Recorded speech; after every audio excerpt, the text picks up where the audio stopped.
Assalamualaikum warahmatullahi wabarakatuh. Perkenalkan, kami dari kelompok 2 ingin menjelaskan tentang manajemen aplikasi klinik.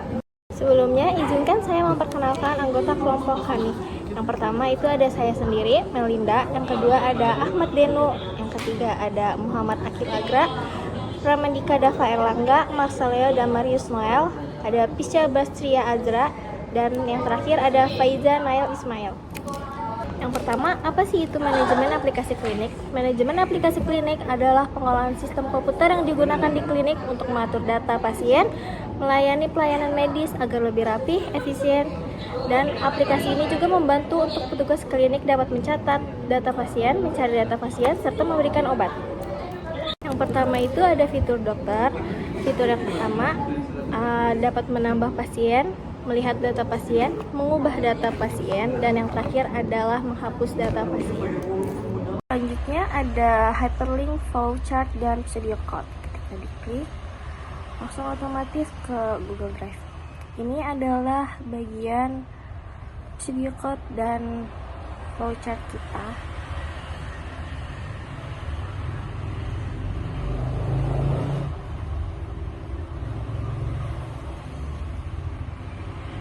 Ini bagian flowchartnya,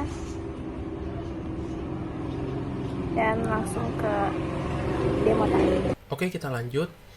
Jadi untuk sekarang kita akan membahas demonstrasi codingannya. Di sini kita menggunakan static list karena static list itu sendiri bisa untuk menyimpan data-data pasien. Nah, di setiap list itu sendiri terdapat ID, nama, umur, keluhan, tingkat penyakit, dan obat. Oke, langsung aja ya kita .NET-an. Nah, ini di menu utamanya. Jadi kita menggunakan while true, jadi dia akan terus ngeloop sampai user itu memilih yang di bagian else ini atau keluar. Nah, ini jika data pasien itu lebih dari 0, maka akan muncul fitur baru yaitu search, filter, dan pemberian obat. Nah, ini untuk manggil pilih menunya. Dan juga kita menerapkan sistem switch case. Jadi ada create, read, update, dan delete, serta searching, filtering, pemberian obat. Nah, di sini ada default nih. Jadi kalau misalkan user ini memilih di luar dari case yang di atas ini nih. Jadi misalkan di luar dari sini, misalkan ya kayak user itu milihnya nomor 10.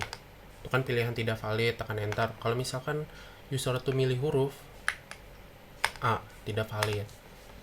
Oke. Nah, ini kita juga pakai console read key. Console read key kayak gimana sih? Nih, coba misalkan kita masukin M. Tekan enter untuk kembali. Jadi, kalau misalkan di defaultnya ini user salah menulis, salah nge-input, nah nanti pilihan tidak valid. Nah, dia nggak langsung balik ke awal, jadi dia harus mencet enter dulu, harus mencet tombol. Oke, seperti itu. Nah, sekarang kita lanjut ke tambah. Oke, kita langsung aja pilih menu 1.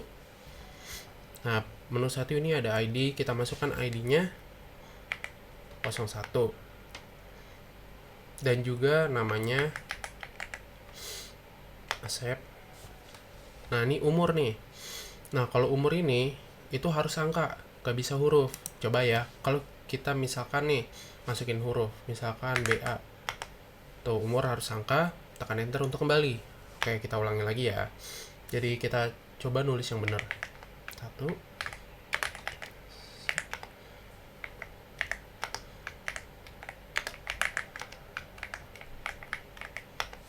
Nah, seperti ini dia akan berhasil ditambahkan nih datanya. Oke. Oke, di sini selanjutnya saya akan menjelaskan tentang bagian read atau lihat. Sebelum itu, kita simulasikan untuk output terlebih dahulu. Ini kita ketik dulu .NET Run. Kita tunggu. Lalu sebelum kita melihat data pasien, kita dipastikan untuk menambahkan data pasiennya terlebih dahulu. Di sini kita bisa menambahkan data pasien, kita klik 1. Kita masukkan ID, bebas ID-nya apa saja. Klik. Di sini saya simulasikan dengan nama saya, Dava, umur saya 18 tahun, keluhan saya, misalkan saya di sini batuk. lalu tingkat penyakitnya ringan. Nah, setelah kita menambahkan data, kita di sini bisa melihat data pasien apa saja yang sudah kita tambahkan. Di sini kita klik 2. Nah, di sini akan muncul data pasien yang sudah saya tambahkan barusan. Lalu, di sini saya akan menjelaskan codingannya terlebih dahulu. Pada fungsi utama, bagian kode ini digunakan untuk menampilkan seluruh data pasien dalam bentuk tabel di layar terminal. Pertama, konsol clear digunakan untuk membersihkan layar agar tampilan data pasien lebih rapi dan bersih. Selanjutnya yang kedua, bagian ini digunakan untuk judul kolom agar ptrack dipakai untuk agar memiliki jarak yang sama sehingga menjadi sejajar dan rapih. Dan yang ketiga, penggunaan for loop digunakan untuk menampilkan semua data pasien berdasarkan jumlah data yang disimpan di dalam list. Dan yang keempat, pada bagian ini, data pasien akan ditampilkan satu persatu dengan mengambil nilai dari setiap list berdasarkan indeks. Dan selanjutnya ada console read key. Console read key digunakan agar layar tidak langsung kembali ke menu dan user atau admin bisa membaca data yang ingin ditampilkan. Lalu selanjutnya ada kesimpulan. Jadi, fungsi read atau lihat berfungsi untuk menampilkan seluruh data pasien dalam bentuk tabel yang rapi di sebuah konsol atau terminal. Mungkin selanjutnya akan dilanjutkan oleh rekan saya. Terima kasih. Saya akan menjelaskan tentang update. Di sini kan kita udah ada 5 data di terminal. Ceritanya saya ingin mengupdate salah satu dari 5 data tersebut. Ceritanya saya pengen update si Samsul nih. Kita pencet enter, terus kita pencet ubah data. Saya masukkan ID-nya, tadi Samsul itu 04. Habis itu namanya masih sama, Samsul.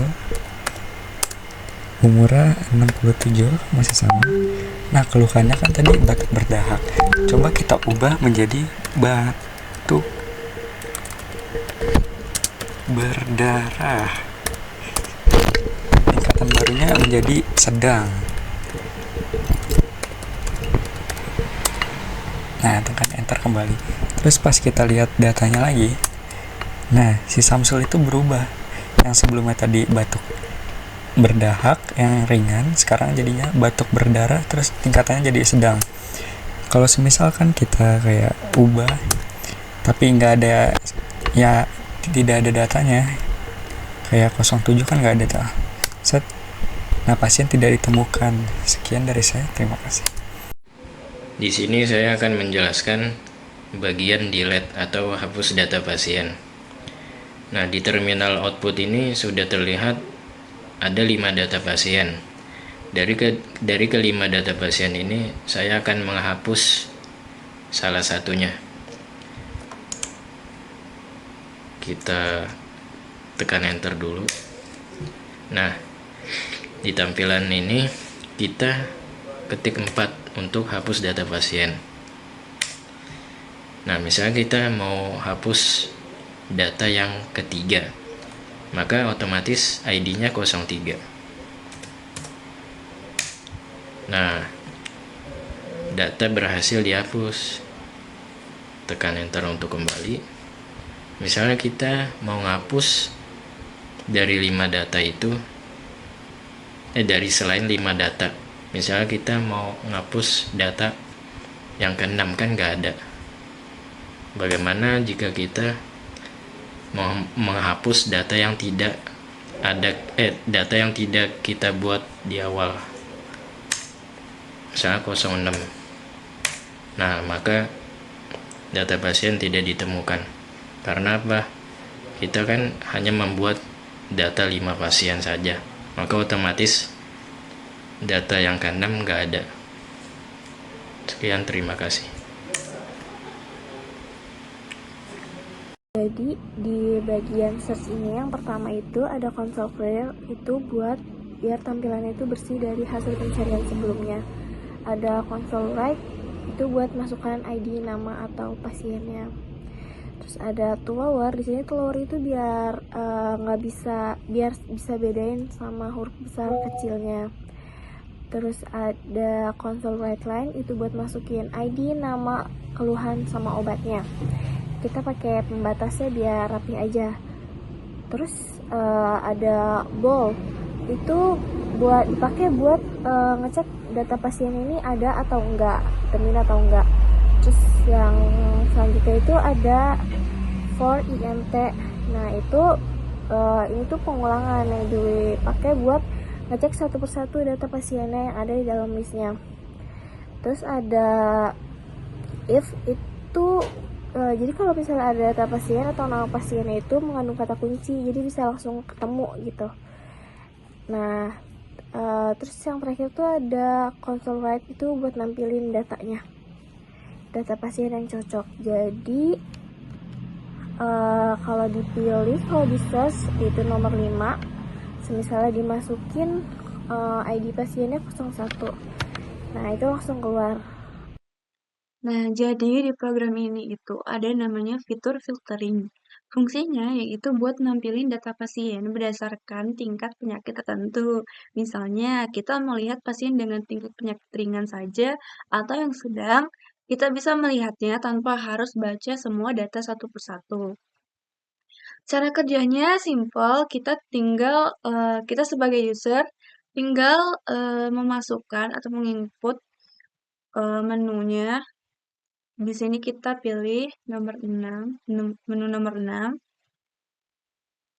Lalu kita masukkan tingkat penyakitnya nih, misalkan mau yang ringan. Penyakit ringan. Nah, programnya akan terotomatis mengeluarkan dan mencari data-data pasien dengan penyakit ringan. Gitu.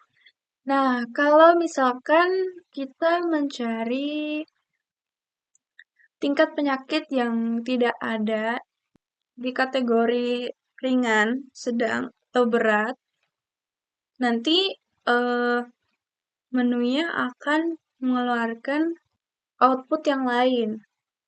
Kita coba. Misalkan kita kasih tingkat penyakitnya yaitu sangat berat. Nah, nanti outputnya akan mengeluarkan tidak ada pasien karena data-data pasien itu hanya disusun sesuai dengan kategori yang ada di programnya, yaitu rendah, sedang, dan berat gitu. Kenapa sih fitur ini penting? Kenapa fitur filtering ini penting? Karena fitur ini bisa mempercepat buat mencari pasien sesuai kondisinya masing-masing, terus memudahkan tenaga medis buat prioritas penanganan. Lalu program ini tuh jadi lebih rapih dan efisien. Jadi kita nggak perlu scroll semua data-data pasien gitu. Singkatnya ya, fitur filtering ini bikin proses pencarian data lebih fokus, cepat, dan praktis. Bismillahirrahmanirrahim, izin melanjutkan dari teman saya. Selanjutnya yaitu adalah pemberian obat. Di sini kita pilih menu pemberian obat pada nomor 7, lalu kita enter. Nah, di sini kita tinggal masukkan ID yang kita ingin lihat. Misalkan saya mau masukin 03, lalu kita enter. Nah, di sini pasien dengan nomor 03 dia akan diberikan pengobatan dan perawatan berupa rawat inap. Atau ingin melihat yang lainnya, kita tekan enter. Lalu kita pilih pemberian obat lagi di nomor 7. Nah, di sini kita masukkan ID lagi, misalkan mau 02 gitu. Lalu kita enter. Nah, dia akan diberikan pengobatan berupa paracetamol. Karena setiap pasien itu memiliki keluhan dan tingkat penyakit yang berbeda-beda, maka dia akan diberikan pengobatan dan perawatan yang berbeda-beda juga. Atau mungkin selain itu kita pilih lagi misalkan yang lainnya di menu pengobatan nomor 7, lalu kita masukkan ID, tekan 04. Nah, di sini dia akan memberikan antibiotik, biar beda ya seperti sebelum-sebelumnya. Karena balik lagi ke yang tadi, setiap pasien itu memiliki tingkat penyakit dan keluhan yang berbeda, maka dia akan diberikan pengobatan yang berbeda-beda pula. Lalu, ya sekian dari kelompok kami. Apabila ada salah dan kurangnya mohon maaf. Wabillahi taufiq wal hidayah. Wassalamualaikum warahmatullahi wabarakatuh.